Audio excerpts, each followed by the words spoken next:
Hari ini dah 28 hari bulan Jun 2023. Kalau diikutkan adalah hari ketiga secara rasminya pembayaran untuk STR 2023, pembayaran fasa ketiga. Masih ramai yang memperkatakan bahawa mereka masih lagi belum menerima bantuan untuk fasa ketiga ini, walaupun Semakan menunjukkan telah pun diluluskan. Dan yang paling merisaukan, ada di antara mereka ini mengutarakan berkaitan dengan hari ini, sama ada bank-bank akan beroperasi ataupun tidak 28 hari bulan Jun 2023, kerana esok adalah Hari Raya Aidiladha. Amin telah pun menghubungi bank dan mendapatkan informasi berkaitan dengan perkara ini dan diberitahu bahawa pada hari ini adalah hari bekerja seperti biasa bank-bank di Malaysia.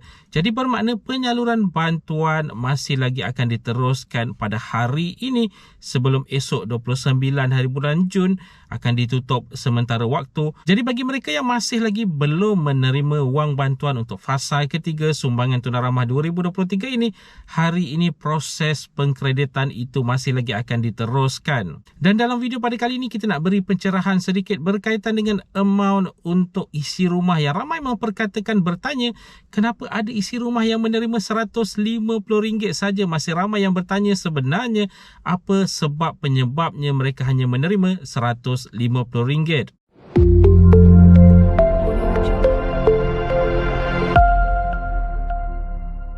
Assalamualaikum, salam sejahtera. Jumpa lagi di channel Heruan AB. Okay guys, kepada mereka yang belum lagi subscribe ke channel ini, jangan lupa tekan pada butang subscribe, tekan juga pada butang loceng. Thank you guys. Seperti yang diperkatakan di awal video sebentar tadi, hari ini hari ketiga penyaluran bantuan untuk fasa ketiga sumbangan tunai ramah. Dan hari ini masih lagi diteruskan proses pengkreditan ke dalam akaun bank penerima-penerima. Jadi bagi mereka yang masih lagi belum menerima, jangan risau, berkemungkinan besar hari ini anda akan menerima wang-wang bantuan anda ke dalam akaun bank anda. Dan bagi mereka yang menuntut secara tunai, boleh berkunjung ke mana-mana cawangan Bank Simpanan Nasional yang berhampiran dengan anda untuk mendapatkan tunai anda. Okey, berkaitan dengan RM150 yang diterima oleh kebanyakan isi rumah sekarang ini untuk fasa ketiga sumbangan tunai rahmah.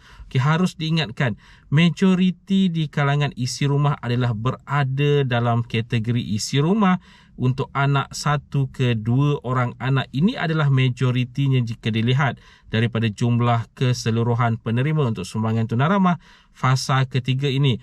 Okey, untuk yang berada dalam kategori 1 ke 2 orang anak ini, ada 2 pecahan sebenarnya yang berbeza mengikut pendapatan isi rumah. Yang pertama adalah pendapatan isi rumah RM2,500 ke bawah, di mana mereka ini menerima RM400 untuk kategori yang mempunyai 1 ke 2 orang anak ini. Manakala ada lagi satu kategori isi rumah yang dikategorikan dalam pendapatan RM2,501 ke RM5,000, mereka ini menerima RM150 untuk 1 ke 2 orang anak. Jadi ini ceritanya sebenarnya kerana kebanyakan sebenarnya tak perasan mereka telah pun dikategorikan dalam pendapatan isi rumah antara RM2,501 ke RM5,000. Okay, persoalannya sekarang ini bagaimana untuk mengetahui pendapatan isi rumah itu dikira bagaimana? Okay, pendapatan isi rumah ini adalah gabungan pendapatan mereka yang tinggal dalam satu rumah tersebut. Katalah suami isteri, jadi gabungan pendapatan suami dan isteri jika kedua-duanya bekerja. Dan cara penjumlahan pendapatan isi rumah ini adalah mengikut daripada gaji kasar, bukannya gaji bersih. Gaji kasar bermaksud termasuk dengan overtime, allowance dan sebagainya sebelum ditolak KWSP, EPF SOCSO dan sebagainya. Jadi amount itu kadang-kadang katakanlah anda menerima gaji anda bersih di bawah RM2,500, mungkin RM2,400, anda mengingatkan anda berada dalam kategori pendapatan di bawah RM2,500. Tapi yang dilihat sebenarnya adalah gaji kasar anda. Jadi RM2,400 tadi adalah gaji bersih.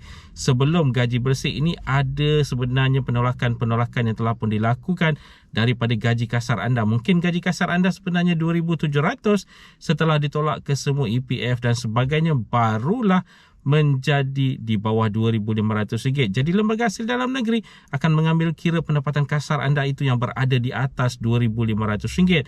Jadi ini bermakna anda akan dikategorikan antara pendapatan RM2,501 ke RM5,000, dan katakanlah 1 ke 2 orang anak tadi anda hanya menerima RM150 dan bukannya RM400 untuk mereka yang berpendapatan di bawah RM2,500. Jadi itu adalah pencerahannya berkaitan dengan kenapa isi rumah terima RM150 ini. Admin banyak terima persoalan sebenarnya. Ada yang direct message kepada admin bertanyakan perkara ini dan telah pun diperjelaskan berkaitan dengan perkara ini. Jadi bagi mereka yang masih lagi belum menerima, berkemungkinan besar akan menerima pada hari ini, dan jika hari ini juga tidak menerima, anda akan menerima selepas Hari Raya Aidiladha, kerana pembayaran itu akan diteruskan sehingga ke 5 hari bulan Julai 2023. Okay guys, itu dia tadi sedikit sebanyak perkongsian di dalam video pada kali ini. Jika anda ada sebarang komen, sebarang pertanyaan, anda boleh tinggalkan di ruangan komen di bawah. Dan kepada mereka yang belum lagi subscribe ke channel ini, jangan lupa tekan pada butang subscribe, tekan juga pada butang loceng. InsyaAllah kita berjumpa lagi di video yang akan datang. Stay safe, stay healthy. Assalamualaikum.